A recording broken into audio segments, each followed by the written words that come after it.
Welcome to episode 112 of the Thunder Underground podcast. My name's Trent. I'm joined by Jason, and we've got a lot of great stuff to talk about this week. We do. It's packed.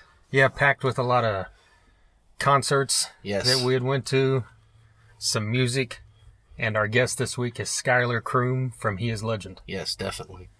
So that's very cool. We got a good 25-30 minute chat with Skyler about their new album that's coming out and some random other stuff like Stevie Nicks body parts. You'll find all about that here in a bit.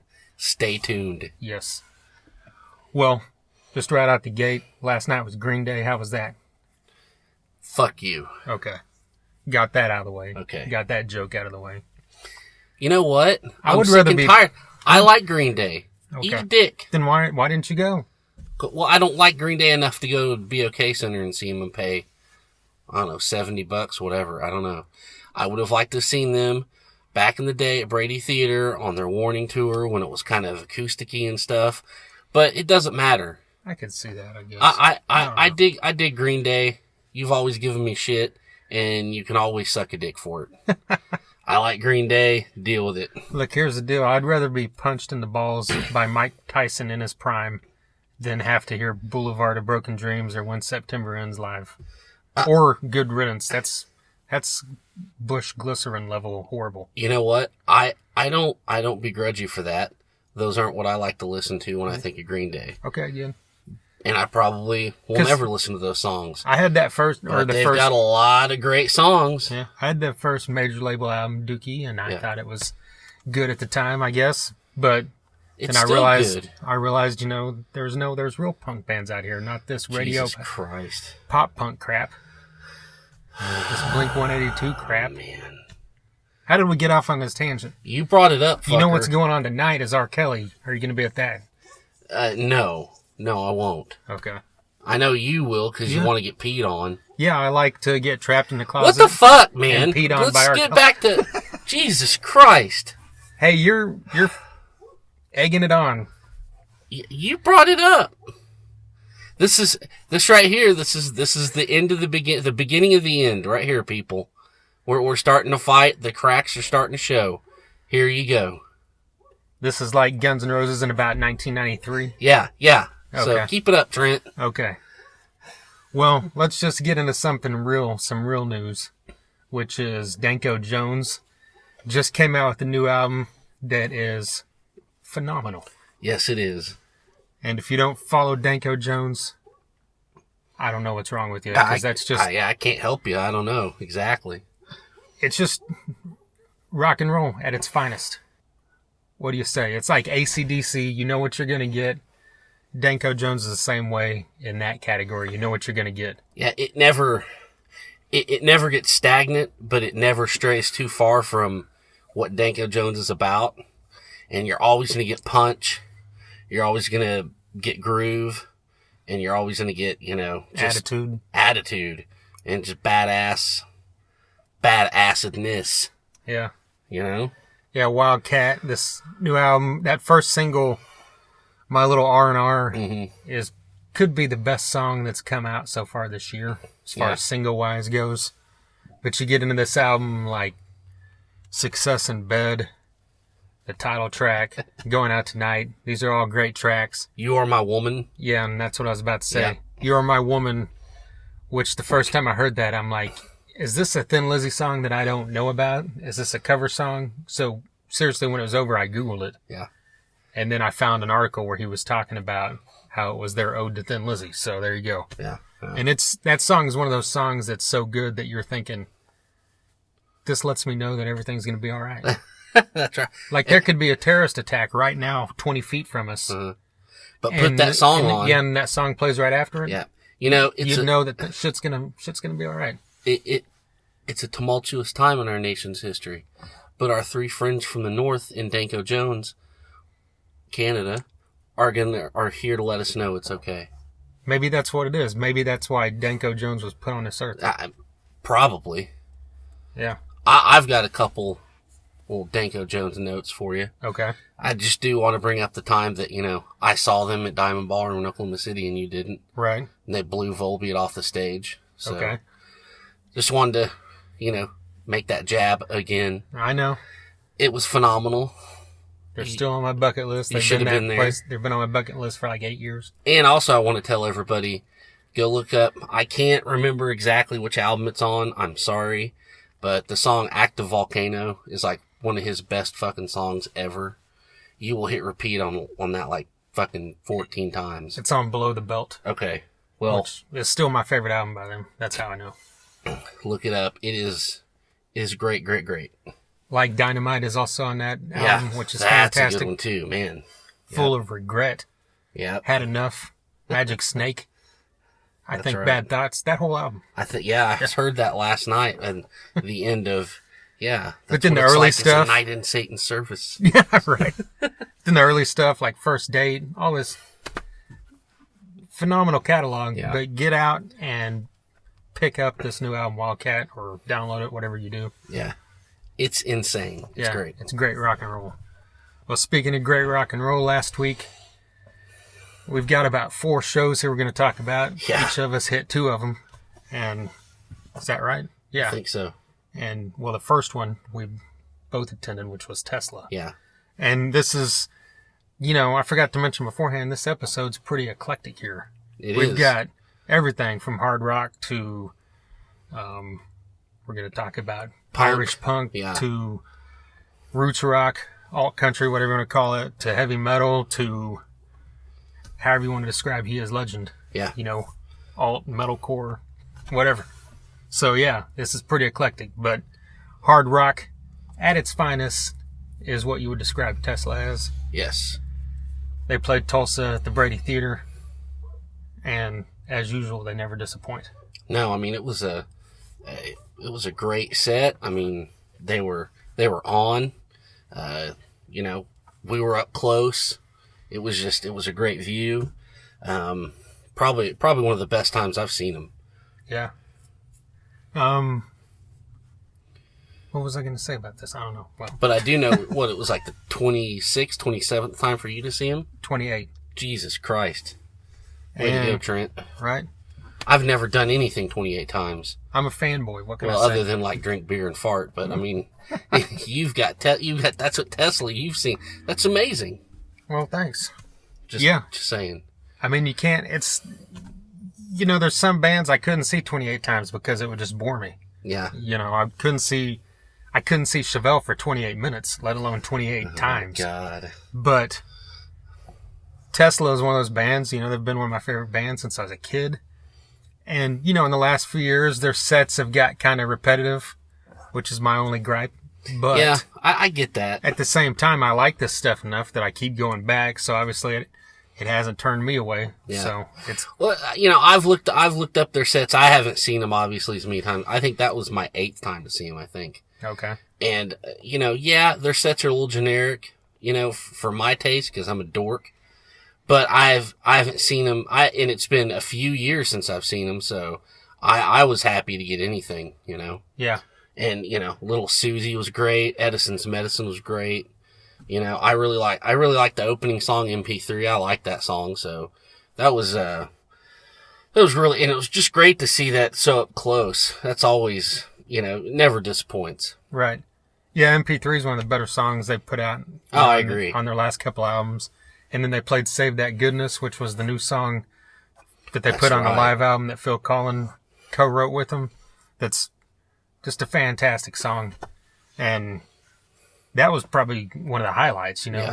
And I was surprised at, people around me, how many people knew it. So that was good to see. Yeah. And then it's just one of the things that brings me back is, Jeff Keith has always been one of my favorite vocalists, even though he's not like a world class. You don't think of him when you think of like Rob Halford or something, but it's just, I've just always identified with what he does and loved it. But Frank Hannon, watching him play guitar can never get old. Yeah. I could go 28 days in a row and just stare at him and be completely content. Yeah, I mean, that guy's a wizard, and he really rides that line between a great classic rock guitar player and a shredder. He straddles that really good. He's got elements of both equally, I think. And I always really liked how him and Dave Rude were always changing guitars, and every guitar they played was badass, and That was just a little added visual extra, you know. Yeah. Because, I mean, in today's technology, you could take a fucking plastic guitar and run it through a badass amp and it would sound like any kind of guitar. But, you know, just seeing all those different guitars and stuff was really cool. You know, it was, and he played the theremin on the Edison's Medicine. It was great. Right. I loved it. Yeah, it was cool that, you know, I've seen a bunch of their headline shows over the last few years, and this run they're doing now in between, before, you know, running up before these Def Leppard dates that they've been touring with Def Leppard the past couple years as an opener, which is a good thing for them. Mm-hmm. You know, this is the first time they've kind of upped it, and they've got screens and, you know, all kinds of crap going on, which they, you know, before have always just been one of those no frills rock bands, which is cool. That's one of the things you love about them. And still the screens, it's not flash, you know, it's still no frills, but it's, you know, they're upping the game a little bit, I guess. So anyway, and let's not forget to mention that they kind of had a acoustic middle of the set. Oh, that's right. Where they kind of brought the acoustics out and brought a smaller drum kit for Troy to play. Yeah. That was really cool. I like that. Yeah, how they did Coming At You Live and Truckin', just like they did on Five Man Acoustical Jam. I know, you can't go wrong with that. Right. You know? Yeah. Check out Tesla. That's all I'm going to say. That's all you got to say. Well, it's obviously not I'm going to say. We just talked about it for 5 minutes. But We're getting excited, sorry. Yeah. So next up, right? The very next night. Okay, let me say something before you say your part. Okay, go ahead. The very next night was Dropkick Murphys and the Interrupters at the Cain's Ballroom in Tulsa. Yes. And Dropkick Murphys are another band that's on my bucket list. Yeah. And you know, give you credit. Even on this podcast, a couple times you're like, hey, did you get your ticket yet? Did you get your ticket yet? And I was like, no, but I'm gonna. Yeah. And then I saw the Cain's Ballroom make a post on Facebook saying, not many tickets left. Better hurry and get them. So I'm like, all right. So later that day when I was at work, I went to get them and they were sold out. Sold out. There literally weren't many left. And I'm like, okay, I'm not worried. There was still like 3 weeks till the show. Yeah. And I wasn't worried because I just figured it was going to get canceled. You know, there's a joke for anyone from around here that knows their last 2 Oklahoma shows have been canceled for crazy reasons. Yeah, storms and then some guy jumping in front of their bus and anyways. Well, look it up, yeah. Leading up to it, even a couple of days leading up to it, I would find people selling tickets and contact them, and I was too late. So I'm just like, well, I'm going to let it go. I'll see them eventually. But they're just one of those bands that was kind of like Alice Cooper was up until last year. That just every time they came, something happened. Yeah. Or something, it just kept eluding me because I was out of town or I had some kind of conflict. And Dropkick Murphys have always been that way. And there you go. I still haven't seen them. But you have. You've seen them many times. Yes. So let's hear about it. Well, I've seen them many times. 6-7 years ago, went to Boston 2 years in a row to see their St. Patrick's Day shows. Saw them like 5 shows in a row the first year, and then the second year only saw like 3, but it was insane, you know, but I mean, it was just it was a great night. It was sold out, packed. I mean, you couldn't move. I mean, unless you were just going to hang out in the back. I mean, there was no one would stay still. Everyone was, you know, bumping into you, trying to get up front, trying to get in the back. It was chaos. It was ridiculous. But in any case, Blood or Whiskey opened up, and they're from Dublin, and they've kind of got that punk sound, but they're more of a flogging Molly. They've got more acoustic kind of thing going, you know. And then the direct support is the Interrupters, which I've championed many times on this podcast and just in, you know, normal everyday life. You know, I was listening to the Tim Timebomb show on Sirius a few years ago, and he played them, and I've loved them ever since. They've got like a punk ska kind of thing, and they're real professional and real rehearsed and professional. I just said professional. Polished, I meant. And it's just, you know, I love their message. You know, it's just kind of anti-establishment, coming together kind of thing. And I was stoked to finally get to see them. I mean, they lived up to everything I wanted to see in their live show. You know, Amy Interrupter was all over the place, and she's, you know, tough, and she's got a tough voice, and, you know, she was all smiles, and I mean, it was just, and I've got to give credit to the rest of the guys in the Interrupters who are all brothers, you know, to jump around like that and to have all those backing vocals that sound like the record, you know, especially the bass player. He's doing all those walking ska bass lines. Oh, yeah. And jumping around and singing at the same time, and it all sounds flawless. I was just super impressed. I was so glad I got to see these guys live. I told you they were like the Jackal of punk music. You know, they sound just like their record. They sound so good. It was insane. You know, it was like you put on their CD, you know, and so I was just really impressed and really happy to see them. And, then Dropkick Murphys, and I mean, it was, what can you say? It was great. I mean, they come on in a whole sea of green light, and, I mean, and they killed it. And, you know, they just come out swinging right from the start. You know, they're all over the stage. I mean, it was awesome. And, you know, they did a cover of, You're Just What I Needed by the Cars. Wow. Which was awesome. When they started it, I was like, are they really doing this? But then I thought, yep, they're doing this, and it ended up pretty cool. So how did they do it? I mean, I assume they did it in their own style, or did they? Yeah, I mean, was it fairly close to the original? It was close as in like tempo and stuff. I mean, obviously the guitars were heavier, but I mean, as in the format and the tempo and the style, they did it just the same way the original. It just sounded a little heavier because the guitars were louder and everything, you know. I'm gonna have to look that up on YouTube. Yeah. But, you know, they opened up with The Boys Are Back, which they've opened up with that for quite a while. Yeah. But, you know, they did old stuff, Barroom Hero, and, you know, of course they did Shipping Up to Boston. They did a ton of new stuff from the 11 Short Stories of Pain and Glory album. And then, I gotta say, you know... They do Rose Tattoo? Yes, they did Rose Nice. Tattoo. Yes. And, I've gotta say, for sure, you know, when everyone talks about Dropkick Murphys, it's I'm Shipping Up to Boston, it's, you know, Al Barr or Ken Casey, but I gotta give it up to Tim Brennan and Jeff DeRosa, which are the two kind of multi-instrumentalist guys, you know? Yeah. Because it doesn't seem like there's any kind of set thing, and their sets are different every night if you look it up. So you don't know if you know, they've got to go grab an accordion or go grab a banjo or go grab a guitar, or one of them has to jump on a piano or something. And I mean, they just do it so just seamlessly. And you know, it's like those guys must get the ultimate workout, you know, and, to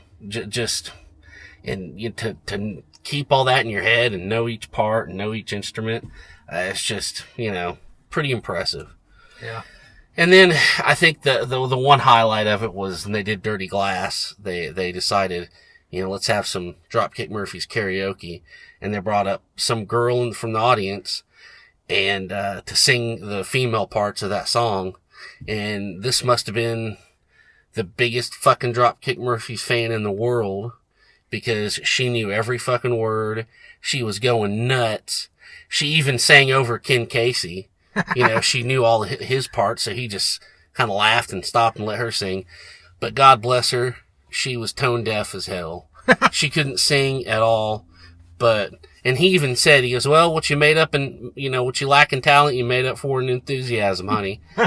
Because she sounded terrible. But at the same time, it was great because she was so into it and she knew every fucking word, you know? Yeah. But anyways, that was that show. Really glad I went. It was a super fun time. So, sorry if I got a little long-winded there. No, that's what we need. Well, the following night, I saw Sunvolt in Little Rock, Arkansas. Yeah, definitely. And I've seen them now. That was the fifth time in the past 3 or 4 years. Do you count the Guthrie Green one? Yeah, I think I counted that in that. Cause there's 2 of them, right? Yeah. Yeah. Well, 2 of them at that point. That guy's not there anymore, so. Oh, that sucks. Well, because Sunvolt's always been, not always, but after the first couple albums, they've been kind of a rotating cast of characters. Okay. Outside of Jay Farrar, obviously. Yeah. And I think he kind of tailors it to whatever he's doing at that time, because that's always changing as well, which is one of the things I really love about this band. Yeah. Which when they first kind of came out and got known with that album Trace, because of Drown, basically being a radio hit, I really dug him, but then, like a lot of people, I think I kind of lost track of him for quite a while. Yeah. Yeah, I was going to ask how you got back into him. Well, the way I got back into him was in 2000, I think it was 13 maybe. I went to Bill Street Music Fest in Memphis. Okay. Yeah. And they were one of the bands. And when I saw that on the list, I'm like, I'm not going to miss this. I never saw them back then. I really dug them. Just that kind of thing. So got over there, saw them, and just absolutely loved it. And then kind of looked up the stuff that's came out, in the past few years and all that. Okay. And then he had this album come out called Honky Tonk about 3 years ago. And it's pretty much what it sounds like. It's not like a honky tonk, like barroom country album, but it's, for Sunvolt, it's as close to country as it's going to get, because you'd already consider them kind of an alt country or roots rock band. Yeah. And it's just like straight up clean. There was no rock to it, but it's a great album. And I saw him on that tour besides the Guthrie Green thing. Okay. 2 other times. Yeah. Well, 3 times, I guess, if you count the Memphis, but I think that was before the album came out. But anyway, so he's playing tons of that stuff, tons of the slower stuff, so it was more of this laid back thing. And that's great, he's a master at that kind of stuff. Yeah. Well, now this new album just came out a couple weeks ago, and it's back to sounding like Trace. Okay. The first album and the early stuff, where it had the rock vibe to it. And this was probably my favorite show I've seen him, just because I lean towards that stuff. Yeah. I love the slower stuff as well, but the rock stuff's really what I grasped onto early on. And this set list was it was either 25 or 26 songs. Damn. But they're Sunvolt songs, so it's like a Rancid show, Yeah, yeah. Well, not that short, but close. They're like, it was like an hour and 40 minutes. Yeah. And that was, because all their songs are 3 minutes, 4 minutes at the most. Mm-hmm. And he talks during the songs, like, if you think of Phil and Somno, think of the exact opposite. Yeah. You get like 7 words instead of 7,000 words. Nice. So it's just bam, bam, bam. Yeah, definitely. But anyway, yeah, all the stuff, it was heavy on the new album, heavy on Trace, and then heavy on the stuff in between there that had more of a rock vibe. And then there was a part in the middle, kind of like you talked about with Tesla, where he pulled out the acoustic and the harmonica, and there's probably 3 or 4 songs with cool. that. And then the rest of the time, it was all rocking and people bobbing their head. And, he played like, obviously Drown and Windfall and Catching On and Root from Trace, and the new stuff from the new album, like Lost Souls and Midnight and all the stuff that's rocking. And so it was just really cool to get that experience, I think, to see this band more rock centric. Yeah. Than a lot of people are probably used to lately.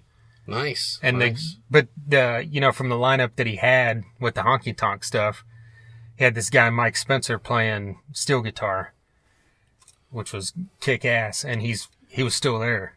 So he was playing steel guitar, piano, and third guitar at times. He's busy too. Yeah, and then they had the bass player was a guy that was in the band for quite a while and has been gone for quite a while, and he came back. And then I think the other 2 guys, the drummer and the lead guitarist, were newer guys. But then at the end, he played an Uncle Tupelo song in the encore, which I don't think's that common. Yeah. And because everybody started going nuts, and I didn't even know the song. Yeah. And so I looked it up after the fact. I'm like, oh, okay, that's why all these geeks are going. That's why all these geeks are going nuts. It'd They're be not like geeks. They're just hardcore, Trent. Hey, I can say that because, you know, we're that way That's exactly. You know, if Tesla had played, you know, Shine Away, we would have been geeks going nuts while everybody else around us would be like, what the hell is this? I would have peed myself. Right. R. Kelly would have came earlier. Right. Well, next up, I believe last Saturday night. Yes. I was out of town. Yes. But you were able to make it to the downtown lounge. Yeah, went to downtown lounge and saw Less Than Human and Fist of Rage. And what a show that was. Less Than Human, you know, we've seen Less Than Human a couple times, but like one time I saw him, it was opening for Trivium and got there kind of late and only kind of got to see one song and we were way in the back. And anyways, this is my first, you know, full frontal Less Than Human experience. And I was blown away. I mean, the intensity and just the showmanship of this band, you know, Chase and Colton, the brothers are just, I mean, they're a great fucking team to watch. The whole band, you know, each person adds something. I mean, it was just intense and it was just kind of like a party vibe, but not like a corny, you know, Poison party vibe. It was like badass fucking metal. And I mean, I don't know, that sounds corny, my description, because they're way better than that. But I mean, it was just like one of those, you know, and they had such a draw and people knew the words and it was that was just so impressive to see. And, you know, you felt like it was you know, these guys are going somewhere. There's something bubbling here. You know what I mean? Yeah. They had such a great vibe and it was like, you know, something could just, their set was like something could just explode at any minute, you know? It was so cool. And what's awesome about that is that they're all really young still too. Yeah. I mean, the sky is the limit for these guys. Seriously. You know, and they were just super professional. You know, it was their dad's birthday, so they brought him on stage and. Oh, nice. Yeah. And it was just, it was so fucking cool. I mean, they just really set just a positive vibe, you know, and, you know, for Fist of Rage came on and they did an extended set, you know, and man, it was just, they did like every song under the sun and they were on and, you know, that really set a good, you know, feel good kind of vibe, you know, and, the Less Than Human guys were up there on the front of the stage just jamming out and, which is always good to see. Yeah, that's exactly what you want, you know, you want everybody, you know, together and supporting each other and, you know, everybody had fun and, you know, Andy, the singer, had on a hat with little, plush, turd poo things that like were stuck to his hat with Velcro and he'd throw it out and he'd like throw it back and try to get it stuck on his head, you know? Nice. Because, you know, that's what Andy does. Right. And, I mean, it was just such, you know, and then that's also the cool thing about him is he does all this goofy stuff, but at the same time, he's just such a badass singer, you know? And, you know, Paulette held it down. I mean, just, you know, Josh and V-Man, it was just a great fucking set.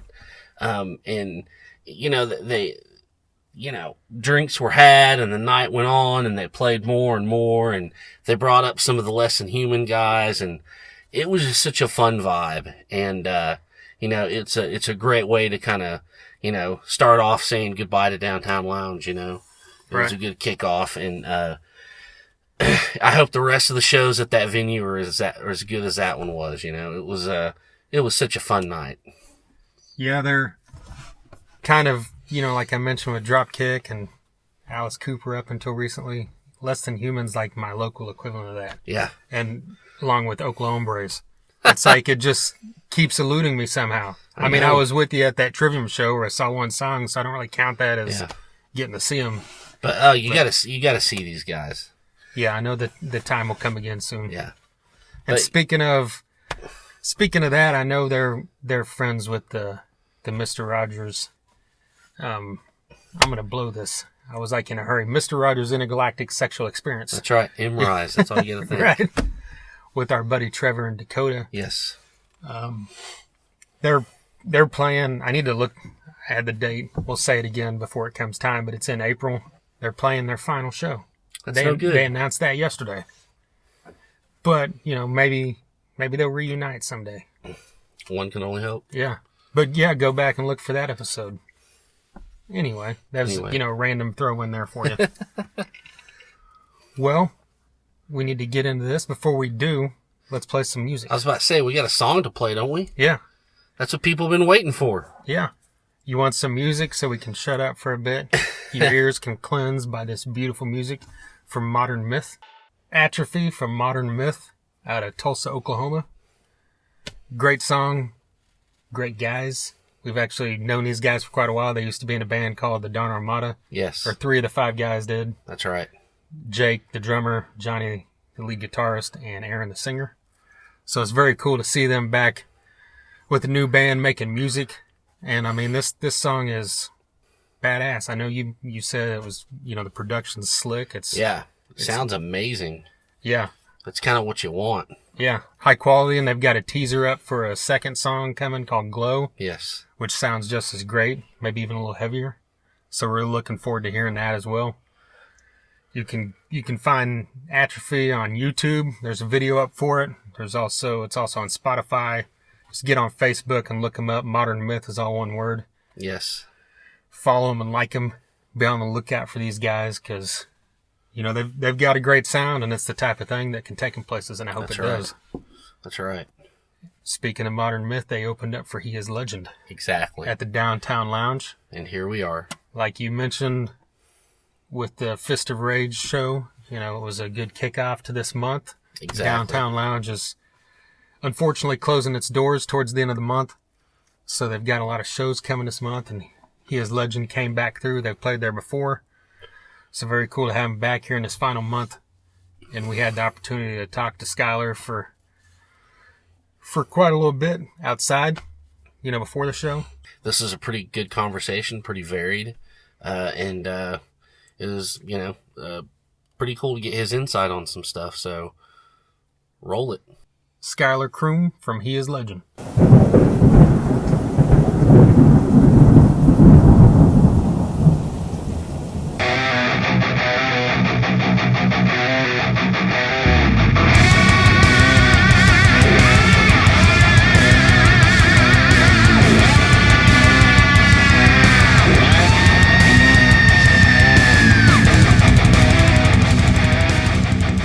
Hell, I'm surprised at all of it now. Nothing. Can't get it past me anymore. Probably see it all. Most of it. Been a long time coming, I guess. How's this run going so far? It's cool. This is like just a little run to get out to Norma Jean. Right. Starts in Portland, so we're just on the way. Got that big long haul tonight to Salt Lake. Got a day to do it though, so. Is that show tomorrow night? No. Okay, We so got a day off out tomorrow. So. Okay. But it's still a fucking pisser of a drive, man. It's like 18 hours. Yeah. And we're in that RV, so it's like, you gotta go slow and steady. Yeah, definitely. Whipping us all around today with this wind. Yeah. It's crazy. What's the longest run you've ever done in one day? I mean, we drove from Seattle back home one time. It's like 69 hours, something like that. Yeah. And we did it straight, just stopped for gas. That was in our younger days when we were not afraid to cram like 8 dudes in a 15-passenger van, Right. 3 people sleeping on the floor underneath the benches. Those days are long gone. Yeah. That probably got pretty smelly. Yeah. Few comes out here at the end of April, and we've got 2 singles so far. Sure does. Are those 2 songs a good indicator of what this album's going to sound like? I think it's a pretty good indicator. They're kind of the juxtaposition of, I think He Is Legend's always had songs on the album that could be like Where We Go or Never Go Again. So I think these are two like kind of mainstay sounds that we have. But yeah, it's definitely it's a soundscape, I would say. And we, you know, first record that we really, I mean, had to, or we were able to take our time and, like, you know, really work on it and hone in what we do. And it was a great process, you know, with the crowdfunding campaign and everything. It just, like, went off without a hitch. So we're pretty stoked about the whole thing. You know, when you listen to this and then your back catalog, I mean, how do you think it sits? You know, I think it's got a little of all of it. You know, I mean, I think that's kind of where we were going. It's a little darker, but I think it has a kind of a class. I mean, there's some of the heaviest stuff we've ever done is on this record. Some like, you know, there's some very delicate parts to it. But yeah, I'd say it has a really good mix of most of what we do, what our sound has been over the years. You know, I think fans expect us to change a little bit in between each album. It's just kind of been organic, but this is definitely it's got this He Is Legend stamp on it. You know, like we're really proud of it. Stoked that people were finally getting to hear tracks and stuff. You know, what was when you write and everything, is it a conscious effort to make it sound like something, or is it just, like you said, organic? And no, it's previous stuff, is everything always organic? It's very organic, mainly. Pardon me, I got lights. Me and Adam, the way that we kind of bounce around each other sonically, I think he comes in with the majority of the song kind of fleshed out in his head. Which is it's been that way since we were very young kids, and we've just gotten better at that. You know, like the adaptation of how our sound moves and how, you know, structurally how we place ourselves on record. You know, it's like I think we've only gotten better with age at doing that and working together like that, and we definitely have our recording process down to like a science, you know. So in that respect, we just, you know, it's just like second nature to us to go in and get, you know, everything kind of laid out the way that we want it. And we do a pretty good job before we hit the studio knowing what's going on the record rather than having to flesh it out in the studio. So it works out nicely. But yeah, I mean, this recording at Warrior Sound, where we have done the last two records before this, it's just like home to us now, you know. So we work well with our producer Al, owns the place. So yeah, it's just like, it's nice being up there in the country and, you know, just chilling out and putting down tracks. It's great. Well, I was going to ask this question a little later, but you kind of touched on it now. I mean, with the diversity of, you know, you guys can do all kinds of different stuff, but it's still He Is Legend. I mean, is anything off limits, or are you just open to anything? Like, is there something like, that's not us, or you just do it anyways? I mean, I think that any artist, like, if something comes out of you, it's, you know, of course, if it, you know, say we wanted to start making like electronic music, it would probably be deemed a different name or title, or, you know, but with us, I think our sound is so dialed in that we just know what we're going to get out of it. Not that we would ever say like no to one thing or another, and we've dabbled in that world a little bit, but I think with us just being a like pretty straightforward rock and roll band, you know, like just, you know, like relying strictly on the talents of each other, and, you know, I owe like my entire career to that, and, you know, vice versa, that we together have been He Is Legend for this long, and to continue that work. Like, I don't think that we would say no to doing like an acoustic album if we wanted to, but that's just not something. That's not territory that we go, you know, delve into. Not that we were against any one thing. It's just like when we get together, we're thrashing, you know. So whatever comes out. You know, you can't say no to it. True. Well, you mentioned the crowdfunding thing, and that went off without a hitch. You went over your goal and everything. So is that obviously something you would say it's a great experience and I would suggest other bands and that kind of thing. I think that if you have the fan base to do it, or if you have if you have a goal in mind, or that you can reach and it was obtainable, I think that all bands should do it. Maybe some bands have better relationships with their record labels, and then they wouldn't have to do it. We were at a point where we were at our option with our record label, and we decided that it was time to try to see what we could do on our own. And I think that was kind of where doing this independently started. And then it just so happened that our friends from Spine Farm asked us, we had kind of overlooked the whole how do we get it into everyone's hands? How do we have a worldwide release date? How do we do, and that would have put the budget astronomically, just trying to put it out there. So we would have eventually it would have come out and it would have just been word of mouth. And we could have gone that route, but it made more sense to have a release date and, a push for once, like a good solid push out there. And we were happy, Darren, we've known Darren from Spine Farm for a long time, and he's, every time we play in the city, he comes and we shoot the shit, and it's been, years now, and it just so happened that we ended up at this particular crossroads where we had no label and had a record, and it hadn't been put out yet, so it was kind of just a no-brainer. Yeah. So we went with it, and we're just riding the snake now, just waiting for it to come out and see what happens, and how far we can take it.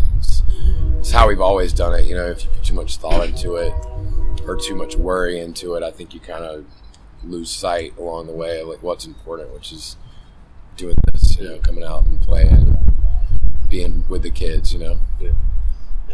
How many new songs are you sticking in the set tonight? We've been doing the one Sand that dropped 2 weeks ago, a week ago now. We throw in the one we just dropped last night, Air Raid. We throw that in every now and then. We might play it. Kind of depends on how we're feeling, the crowd. Switch up the set every now and then, keep things interesting. But we're definitely going to play one or two, maybe. Nice. Yeah. Nice. And how is that making the set after you've got a few albums? And everyone probably has their favorites and whatnot. Yeah, we try to throw stuff in there off of most every album. We're not playing anything off of our first EP or anything like that. But we've been known to do that as well on occasion. But we keep it pretty all over the place and throw some curveballs, and it ends up being. This is the 6th show. And they've been pretty awesome. The kids have been really digging it. So cool. We've been stoked about it. Yeah, it's been working out. I noticed one of the options on the crowdfund deal was a lifetime guest list pass. Yeah. And I thought that was a cool idea. I've looked at, every time a band does that, I always look at what the options are, and I've never seen that. Yeah, we were torn, at first you wonder if it's kind of a risky move to do a crowdfunding site. And I understand where a lot of bands kind of, there's, some DIY punk bands who frown upon it, I'm sure. And a lot of bands that are probably against it. And I totally understand the reasons why. But for a band like us that, we didn't want to downgrade in our sound or the amount of time we have to record or anything like that. So we basically just took the budget that we had before with Tragic Hero and took the amount of money it would cost to make, all of these perks or whatever, and just kind of, we were really meticulous about the numbers, and then, it costs what it costs. And luckily our fans are, we have developed a cult following over the years to where our fans are loyal, and that was the most humbling thing about it, because we had no idea what to expect when we chose the option to all or nothing. If you don't meet your goal, you get no money. So it was a nerve-wracking 30 days, but it was also a humbling experience to just see the kids come out of the woodwork and just say, I've been with you since high school. We're gonna continue to push this car up the hill, And now we're coasting down with this, immense speed, and the response has been overwhelming recently. Just like now the songs are finally coming out and we're hitting the road again really hard. So it's been great. We couldn't ask for more. I gotta say, the Lifetime thing is probably one of the best perks I've seen in these. That was great idea. It offers a chance to make an actual friend out of your band, and what is it? That's it helped us out a lot, and then we have people that just holler at us, and then we're coming through the show, and then we hang out and kick it. It's like it's a cool thing. Yeah. But yeah, we looked through, we kind of picked apart like what bands did what thing, and saw some options that we thought were kind of silly, and we were like, we're not going to go that route, and wanted to stick with like a way to kind of promote local artists and promote like kind of a unity vibe, where we're just like throwing some, like just promote our friends who, do handmade craft, like artisanship. So we had like the smoking jacket from a company that in our hometown, and a jewelry designer that we know made a necklace after one of mine, and just things like that where we're like promoting other artists as well. I thought it was the best way to go about it, and give them a little bit of like just kind of so people could make the connection of where we come from and who's been there along the way.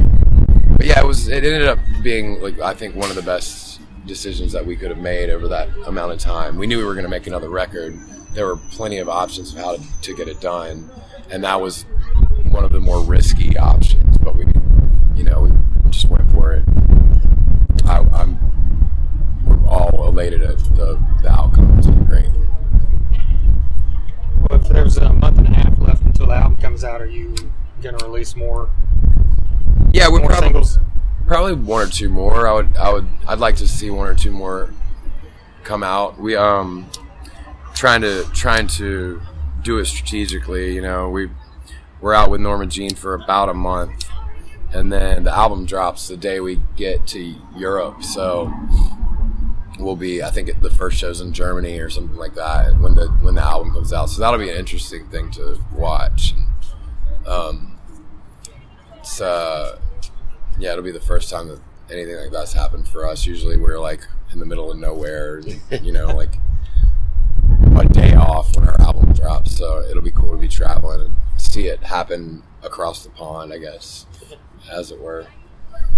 If you've been working on this for well over a year, like what's this last final stretch like, waiting for it to get out? We're ready to make another record, like it's like it feels like it's time for us to like get back in the studio, because it's been there was a lot of, not necessarily red tape, but without a record label at first, really just going on your own, like what you have that you can work out on your own. So it's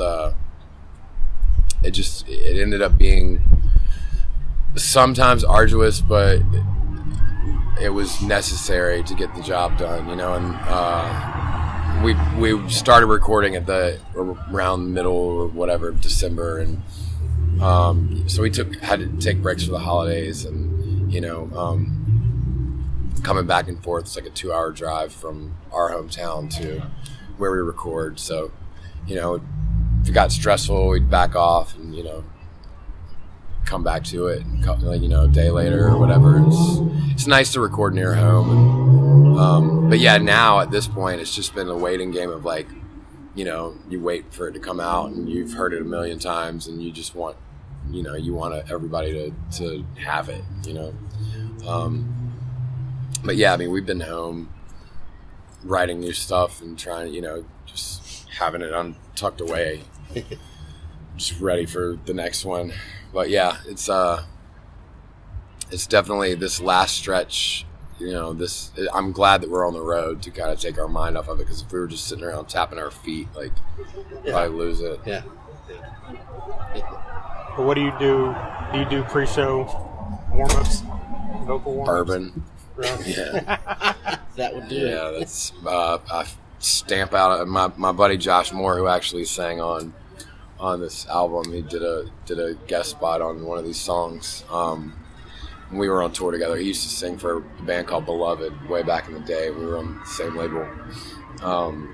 He used to come to me. He's like, man, you don't ever do anything to warm up your voice, man. He's like, you just stamp out a cigarette and take a nip from the bottle and walk on stage. He's like, I respect that. I mean, I really haven't. Never really done any sort of warming up other than just running my mouth, 99% of the job is just getting up there. 90% of the job showing up. Exactly. Is there any artist you've been listening to lately that had any influence on this album, writing wise? I just told this story recently. The day that I started recording the vocals was the day after David Bowie died. So it was like I was sitting in my car in downtown Carborough and just sitting there waiting to get ready to go to the studio, and I pulled over for coffee, and I called my mom, or my mom actually called me to check on me, because she knew that David Bowie was huge when I was a little kid, one of my favorite, The Labyrinth and all of that, and then just she knew that he was my guy for the longest time. And my mother would never think to call me about an artist, that passes away. And so it was definitely strange that not since Nirvana, when I was a wee lad did she know oh wow, but she called me and she's like, are you okay, I heard David Bowie died, I'm sorry, I just wanted to tell you I'm sorry. And I was like, man, that's crazy that my mom knew that it affected me. But yeah, that was the day I started. So subconsciously, I think that I had him on my brain because I was jamming that new record constantly. And it was also very weird because me and Denny, our second guitar player, were at the studio, and I pre-ordered the record when he was still alive, and we went to go see the Hateful Eight in 70 millimeter. One of the only theaters in North Carolina that did it there. So we were on the way, and I had pre-ordered that album and got the song, the first single came with the pre-order on iTunes or whatever, and we listened to it, and it was so eerie and so great, and we were just like, man, this is so good. And then I went back home because I work at a bar, and went back home and was playing the album when I got the notification on my phone, and I shut the bar down, and I was like, everybody get a last call, it's gonna be a little early because David Bowie just died. And then everybody gasps, and then I put on the album. I was like, this is his new record, go buy it right now, go home, get a drink, and I'm gonna sit here and not work anymore. It's just then the next day I drove up to start vocals. So I think not that you would ever hear my Bowie influence on this record, or perhaps you would. I didn't do it consciously, but I'm sure subconsciously it wore off of me a little bit because I definitely mourned that for a while. But yeah, as far as new artists, I don't know, man. I listen to a lot of pop music. We listen to a lot of hip hop and stuff in the band. I really love Future. I think he's awesome. But yeah, as far as rock and roll is concerned, there's not too much. The new Stones album is killer. It blew my mind when that came out. I like that new Ryan Adams a lot. He's a North Carolina boy. So yeah, we delve into everything. I know a lot of people hate on Spotify a lot, but it really is a great tool for learning about music. I learn about artists constantly from using that, streaming music. I can't really hate on it too much.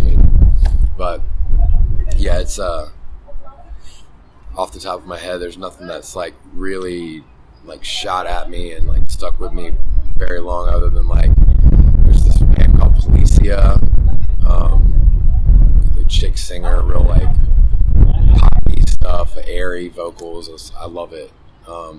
Their new album, I think it's called United Crushers. It's really good. And Adams is great. It's just got that hometown kind of feel for me because I grew up listening to Whiskey Town and followed all his albums that he'd ever put out. So, and stuff like that. All those bands that make those resurgences too, you know, like the Deftones will always be one of those bands for us. We're just like anytime their shit comes out. We just slammed that new Nickelback single too the other day. I know this place got a no Nickelback policy on the jukebox, but that new Nickelback single's heavy, man. It's got some girth to it. I have not heard it yet. It's heavy. I still haven't heard it. It actually is. I mean, I'm not gonna hate on Nickelback. I refuse to do it right now. It is. I like this. I like that song. The new Korn song is heavy as shit. Yeah. But yeah, we do that. I mean, we try to do that at least once a week. Just, you know, when new music drops, just to like give it all a spin. You know, just the way we have always done with bands, like handing you their demos. You know, like fucking listen to it. You know, like give it a shot at least. You know, you never know what you're gonna hear. Yeah.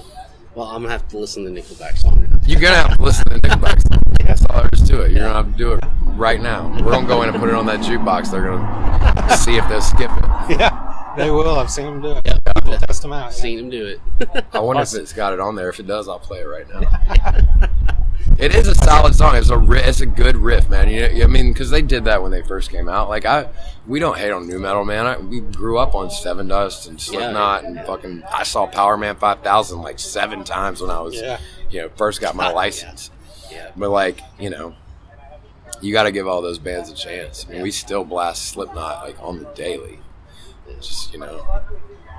I saw a thing going around today that apparently Nickelback covered Sad But True in a concert recently. Really? Everybody's talking about how amazing it sounded.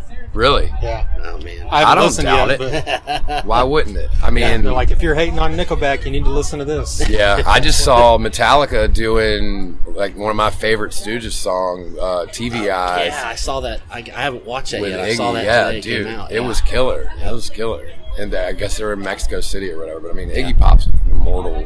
Yeah. It's like him and Tom Waits are like 2 of the coolest dudes on the planet, man. Yeah. But yeah, it's like I'm a huge. We're all pretty big Metallica fans, and it's seeing that today. I was just like, damn, because I've been recently, like TVI's been just. Yeah. I've been putting it on playlists and stuff because Nice. it's such a banger. But yeah, it was cool to see them do that. I finally saw Iggy Pop live 2 years ago. That's Really? Right Fest. Yeah, we saw him. Was that with Queens as his backing band, or was that before that No, all it was- went down? Before that, it was Riot Fest 2015. It was just Okay. Iggy Pop. It was great though. Didn't Danzig play this Riot Fest this year? Yeah, with the Yeah. The Misfits Yeah, with Misfits. Danzig. Yeah, okay. Yeah, exactly. Yeah. Man, that would have been something Yeah, else. it would have been. Yeah, we blasted Danzig 3 the other night on their way into Nashville, I think it was. That how the gods kill, man. That song's so killer. Yeah, no kidding. Well, so you're a fan of Hardwired Self-Destruct? Oh yeah. Yeah. Okay. Yeah. I mean, gotta give those It's dudes like credit. Not. Yeah. Yeah. It's it's so cool because they have this militant fan base that Yeah. every band dreams of, and you know, like we were just talking about it earlier today, like their resume is miles long. Like, I mean, you know, like what other band has played in Antarctica, you know? Right. Metallica, just like that band that can still pull off what they do, and they're, you know, like, it's just great, man. That's something to strive for. You know? You know who's playing over here tonight? Stevie Nicks. Yeah.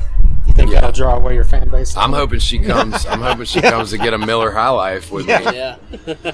I saw her just a few months ago, and it was amazing. Yeah, I mean, dude, my mama tells a story about how I used to cry every time her voice would come on the radio. I just, like, something about it, I couldn't stand it when I was a baby, and it used to make me cry. Wow. And now it does it for the right reasons. Yeah, like, The good Dreams is, I mean, Rumors is one of the best albums of all time. And I mean, you know, the one that they did at Sound Studios, the first one, Buckingham and Nicks. Yeah. That first albums that they did together was killer. Stevie Nicks, man. I want her to come up. Somebody needs to go tell her about this shit. Yeah. She would dig it. She would. She'd come in and she would probably dig it. Anybody that used to make people blow cocaine in their buttholes probably gonna enjoy a He Is Legend show. Yeah, I've got to. That should be on the shirt. Yeah. Oh, man. Cool, man. Well, we appreciate your time. Yeah, thank y'all, thanks. man. Nice talking to y'all. Awesome too. There you go, Skyler Croom, lead vocalist for He Is Legend. Thank you very much to him for taking the time out to do that. And thank you to Katie Irizarry from Freeman Promotions for setting that up. Thank you to you for listening. Be on the lookout for this new album, Few. It comes out April 28th, so here in about a month and a half. And judging off those first 2 songs, it's going to be a good one. Yep, gonna be a face melter. Because it's like, this band, like, how would you, if someone said, what's He Is Legend, how would you describe it? I'm putting you on a spot with that. I would literally just say rock music, hard rock music. That's a good thing. Yeah. Because, I mean, you can't, I wouldn't want to, shortchange them by saying, oh, they're this, and giving you some little obscure subgenre. Right. Because, I mean, they do so much, they do all this different stuff, but like he says, they still keep it like, He Is Legend. It's still them. And, that's hard to do. That's real hard to do. So, they're pulling it off and, just rock and roll, hard rock, whatever. You'd call it a subgenre, diverse hard rock. Okay, there you go. Started by Faith No More and finished by He Is Legend. I like it. You just made up a genre. Right. I hope you're happy. Yeah. Sometimes we bitch about genres, but I use them all the time, so what am I going to say? Yeah, true. So now we need to make this t-shirt to send to Skyler that he mentioned about the Stevie Nicks Coke thing. You're probably actually going to do it, aren't you? I am going to do that. Yes. It needs to be done. Well, we appreciate you listening. If this is your first time listening, you can find us at thethunderunderground.com. We're on Facebook, Twitter, Instagram, YouTube, Periscope, which we never use. All that great stuff. And if you're listening on 102.7 WSNR, we appreciate it as well. You can find us on SoundCloud. If you're listening on SoundCloud, hit up WSNR. It's 1027WSNR.com. They play music 24/7, and they play podcast at night. We're on every Monday night, 7 p.m. Central. We appreciate them having us on as one of their shows and look forward to being a part of that for quite a while. Always. We're on SoundCloud.com/Thunder-Underground. 111 previous episodes. The episode right before this, here's a note for you. You already know. Obviously, it was Driver, Mike, and the new singer, Eddie. Well, towards the end of that, you hear a clip where they're talking about the cheap-ass tripod that, we had on the expensive device. Exactly. Well, when I got home that night and set it on the table, it fell apart. It did. Completely. Into 8 pieces. It's no more, huh? Yeah, I could probably put it back together, but it was like $7, so I'm not gonna. Fuck that tripod. Right. Hashtag fuck that tripod. What company made it? I don't even know. I'll look it up. Okay, let's look it up so next episode I can be like, fuck that company. Okay, we'll do For it. making shitty shit. Yeah. Right. New tripod coming in the future if you guys care to know. That's right. Well, 111 previous episodes. Like I said, we had Driver.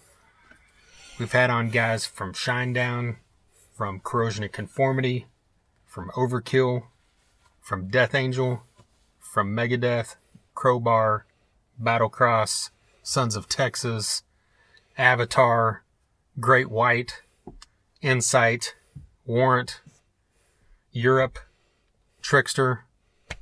We still haven't had anyone on from Firehouse, which I know is a big disdain of yours. We'll get there. But We'll hey, get there. Mine too. We've had guys from Soil, from Drowning Pool. Yes.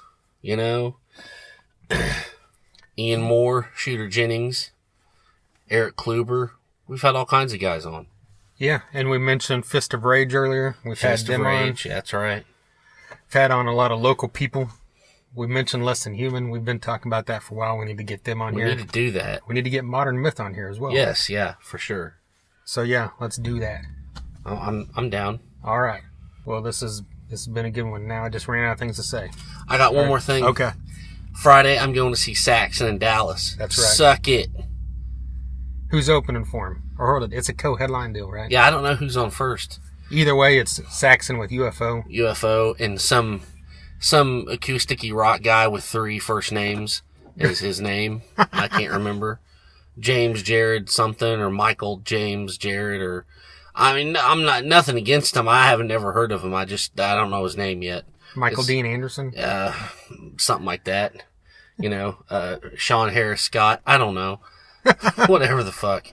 Sean William Scott? That guy too. He's there, I think. But I'm going to be there in my denim and leather.